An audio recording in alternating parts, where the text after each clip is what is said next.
C'est vendredi, et le vendredi, c'est Gorafi. Bonsoir Pablo. Bonsoir Antoine, c'est le moment d'éteindre votre télé pour aller à la rencontre de vos voisins, de vous installer dans leur canapé, de leur piquer la télécommande et de leur dire c'est l'heure du Gorafi.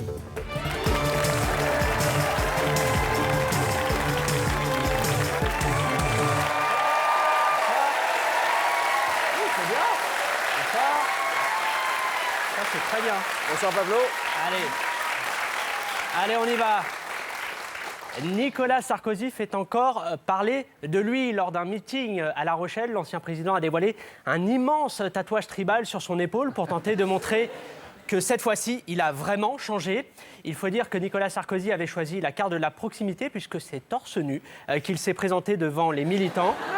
Ce dernier a même offert aux personnes installées au premier rang la possibilité de le toucher directement. Alors Pablo, d'où vient ce tatouage ? Alors, selon nos informations, c'est Éric Woerth qui l'aurait réalisé. L'ancien ministre du Budget, peu de gens le savent, est un passionné de tatouages. Selon Éric Woerth, Nicolas Sarkozy aurait longuement hésité entre 3 modèles. Un husky sur le pectoral gauche, une encre marine sur le biceps avec l'inscription « Président » et enfin ce fameux motif tribal qui signifie en maori « force, courage et immigration contrôlée ». Peut-on dire cette fois-ci que Nicolas Sarkozy a vraiment changé ? Visiblement, oui. Par exemple, l'ancien président a été aperçu ce matin, une bière à la main sur le parvis de la gare de Lyon, où il faisait des doigts d'honneur aux passants en compagnie de quelques punks à chiens. Mieux, pour montrer qu'il a vraiment changé, Nicolas Sarkozy a même déclaré à propos de sa femme Carla Bruni « Bien sûr que je mens quand je dis que j'adore sa musique, mais que voulez-vous, c'est pas vous qui vivez avec elle tous les jours, en fait, je la hais ». Comment la classe politique a-t-elle réagi à ces annonces ? Alors, l'opposition semble paralysée par ce nouveau Sarkozy encore plus voyou que l'ancien. Harlem Désir, par exemple, reste terré chez lui de peur de croiser le regard de l'ancien président. Une seule voix s'est élevée, celle de Jean-Christophe Cambadélis sur Twitter. Le premier secrétaire du Parti socialiste a écrit, je cite, « Nicolas Sarkozy a fait ce tatouage uniquement pour se préparer à la prison après son échec en 2017 ». Allez, sans transition, vous le savez, la vocation d'un journaliste télé, c'est peut-être de permettre aux téléspectateurs de penser par eux-mêmes. Mais il doit aussi veiller à leur dire quoi penser par eux-mêmes. C'est le moment de mon opinion, votre vérité.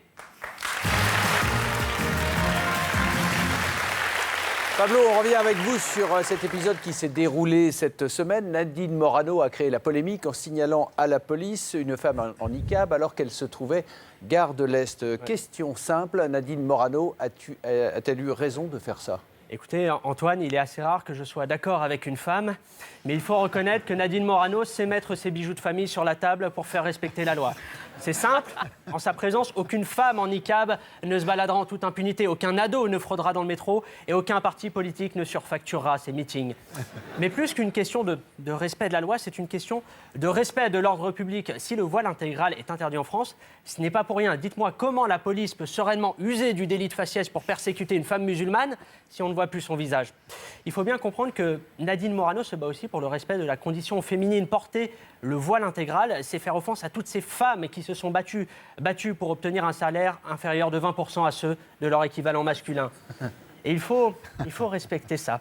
Alors, j'ai lu sur les réseaux sociaux des commentaires, mais infâmes à l'égard de Nadine Morano, la traitant de fasciste, voire de nazi. Et là, je dis stop aux amalgames. Nadine Morano a juste une âme de collabo. C'est le degré en dessous du nazi.